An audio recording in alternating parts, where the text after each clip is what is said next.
Welcome to the Agent Evaluation Workshop module, where we'll transform how you measure and improve AI agent performance.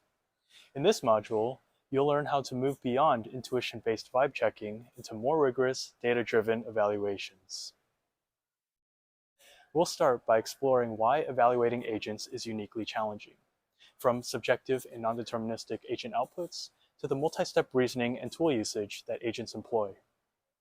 Then we'll dive into the RAGAS library, an industry-standard framework for evaluating RAG systems, where we'll explore metrics like context precision, context recall, faithfulness, and answer relevancy. You'll learn to create effective evaluation datasets using synthetic data generation with NVIDIA NeMo Data Designer, designing test cases that cover common scenarios, edge cases, and failure modes. The heart of this module is running evaluations using LLM-as-a-judge approaches with the NVIDIA Nemotron family of open models. You'll build evaluation pipelines, calibrate judges against human judgment, and analyze results to pinpoint exactly where your agent needs improvement.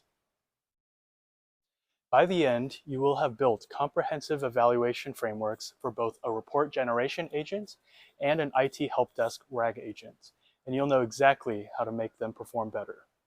So let's get started and turn agent quality from guesswork into action.